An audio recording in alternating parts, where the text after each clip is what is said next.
Gold trusted gold buyers మీరు తాకట్టు పెట్టిన బంగారాన్ని విడిపించి ఈ రోజు ఉన్న మార్కెట్ ధరకు కొనబడను.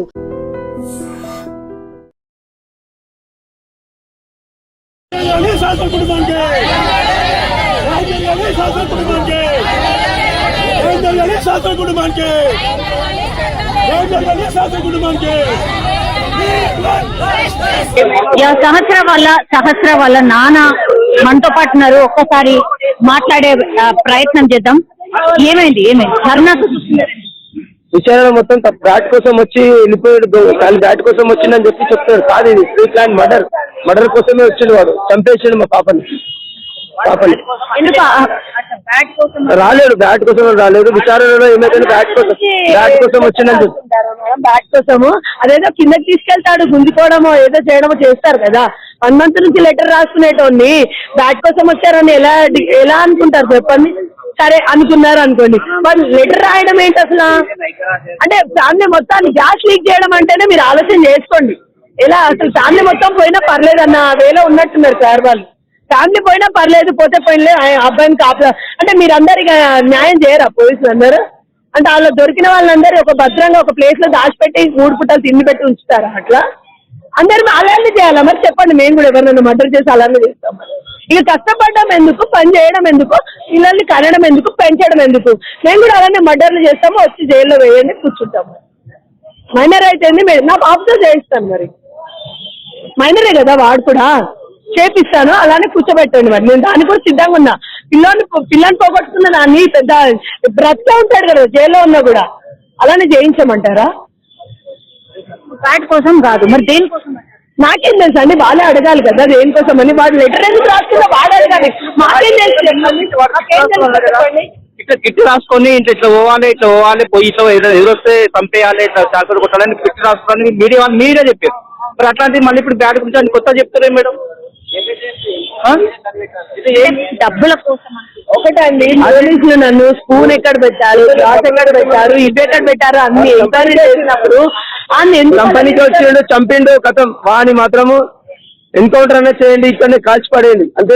మాకు న్యాయం జరగాలి అంతే. అది డాడీ అని పిలిచినాక కూడా పొడిచిండు, కత్తితో పొడిచిండు. మళ్ళీ ఏం తెలియనట్టు వెళ్ళిపోయింది. కత్తి ఎందుకు వచ్చిండు వాడు? బ్యాట్ కోసం వస్తే కత్తి తీసుకొని పొడిచి పడేసిండు మా పిల్లల్ని. ఒక్కసారి కాదు 18 సార్లు పొడిచిండట. విచారణ తెలిసింది, మాకు తెలియదు. విచారణకు వచ్చింది. మరి 5 రోజులు ఎందుకు వెతుకుంటారు? పోలీసు వాళ్ళకు కూడా దొరకలేదు. 5 అంత క్రిమినల్ మైండ్ వాడు. ఆడు మైనర్ మాత్రం కాదు, పెద్ద క్రిమినల్ ఆడు, పెద్ద వాడు వరస్ట్ క్యాండిడేట్. ఆడు చెప్తున్న వాళ్ళ తల్లిదండ్రుల సహకారం కూడా ఉండొచ్చు ఖచ్చితంగా. తల్లిదండ్రులకు తెలిసి ఏది చేయడు, తల్లిదండ్రులకు ఖచ్చితంగా తెలిసి ఉంటుంది. అది తల్లిదండ్రులను కూడా విచారించమని పోలీసు వాళ్ళని కోరుతున్నాను. కాదు, ఆ రోజు మీ పాప చనిపోయిన రోజు ఉన్నాడు మేడం, ఉన్నాడు. వాడే డాడీ అడిచిందని చెప్పి వాడే చెప్పాడు. నేను ఏడ్చుకుంటే బయటకు వచ్చి అడిగాను. ఏడ్చుకుంటూ వచ్చి బయట అడుగుతుంటే వచ్చి డాడీ అని పిలిచింది అనుకోని చెప్పి నాకు చెప్తున్నాడు వాడు. మళ్ళీ పక్కన పోలీసు వాళ్ళు కూడా ఉండే, వాళ్ళకు కూడా చెప్పిండు వాడు. పోలీసు వాళ్ళకు కూడా చెప్పిండు వాడు. ఎప్పుడైనా బిల్డింగ్ మీదకి వెళ్ళి అటు నుంచి ఇటు నుంచి అది నాకు తెలియదు మేడం. వాడు ఎప్పుడు వస్తాడో, అంటే మా పిల్లలతో క్రికెట్ మ్యాచ్ ఆడతాడు, అంతవరకే తెలుసు నాకు. మా పాప బర్త్డేకి ఒకసారి ఇంటికి వచ్చింది, అంతే. అక్కడి నుంచి అక్కడి వరకే తెలుసు, ఇంకేం తెలియదు. నేను ఎప్పుడు ఇంటికాడ ఉన్నాను. ఇంకోటి పోలీస్ దాకా అక్కడి దాకా వెళ్ళింది కూడా పోలీస్ వాళ్ళకి కూడా అర్థం కాలేదు. చేయగలుగుతారు అర్థం. మిమ్మల్ని మర్డర్ చేస్తే ఏమొస్తుందండి? అంటే మర్డర్ చేయాలనే వచ్చిండు. ఇంకా మర్డరే మేడం అది. వాడు దేనికోసం రాలేదు. మర్డర్ ఎందుకు? మీ పాప మీద వాని అడగాలి, వాని తల్లిదండ్రులను అడగాలి. నన్ను అడిగితే నాకు ఏం తెలుస్తుంది మేడం? ఇప్పుడు నన్ను చంపిడని నేను చెప్పాలా నీకు? నన్ను చంపిడవాడు? చంపలేదు కదా. నా మీద అటాక్ అయిందా? కాలేదు కదా. నా పాప అన్నం పుణ్యం మెరుగదు. ఆమె కొడితే కూడా ఒక దెబ్బ కొడితే కింద పడిపోతుంది. అమ్మ చిన్న పాపని వాడు అంత దారుణంగా చంపిన వాడు. పోలీసు వాళ్ళకి తెలిసి ఉంటుంది. ఇది ఒకసారి విచారణ గట్టిగా చేయమన్నది అంతే. మీతోని ఆ పిల్లడితోని మిమ్మల్ని మాట్లాడించే ప్రయత్నం ఏమైనా చేస్తామని మీరేమైనా అడిగాను. నేను పోలీసు వాళ్ళకి అడిగాను. ఇది కుదరది, కోర్టు ద్వారా వెళ్ళాలి, కోర్టు చట్టం ఎట్లా చెప్తే అట్లా చేయాలని చెప్పి వాళ్ళు కూడా అన్నారు. నేను ఇప్పుడు వాళ్ళని అడిగాను, సార్ నేను కలుస్తాను, మాట్లాడతాను, అసలు కారణం ఏంటి కనుక్కుంటాను సార్ అంటే కూడా వాళ్ళు ఏమంటున్నారంటే ఇది చట్ట ప్రకారంగా వెళ్ళాలి, ఇది మేము దానికి సహకరించలేమని చెప్పి ఏం శిక్ష పడుతుంది అని ఏమి కనుక్కున్నారా? శిక్ష మైనర్ శిక్ష ఏం పడుతుందని కనుకుంటే కూడా వాళ్ళకి తెలియదు కదా మేడం. వాళ్ళైతే చెప్తారు కోర్టు నిర్ణయిస్తుంది అని చెప్పి చెప్తున్నారు వాళ్ళు. మాకేం తెలియదు, కోర్టు నిర్ణయిస్తుంది, కోర్టు ద్వారా వెళ్తాం, చట్టం ప్రకారంగా వెళ్తాం మేము. కానీ చట్టం నాకు వద్దు.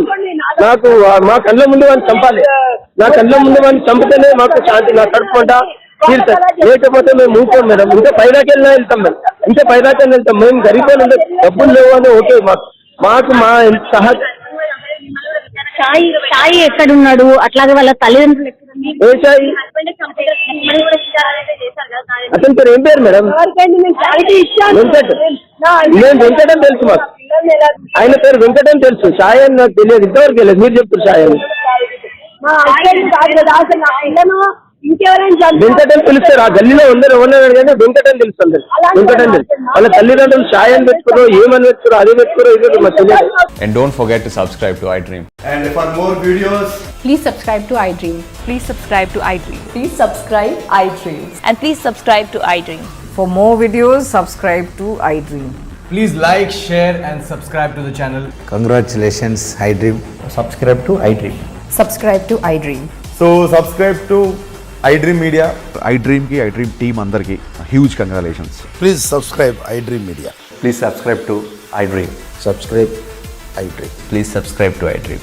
iDream అంటే నా కళల ఛానల్ను సబ్స్క్రైబ్ చేసుకున్న నోరు తిరుగుతలేదు, మీరైతే గంట గుర్తు కొట్టండి. For more such videos, please subscribe to iDream. Subscribe to iDream. Please subscribe to iDream. Please subscribe iDream Media. Please do subscribe to iDream. Please subscribe to iDream Media. For best entertainment and information, please subscribe iDream.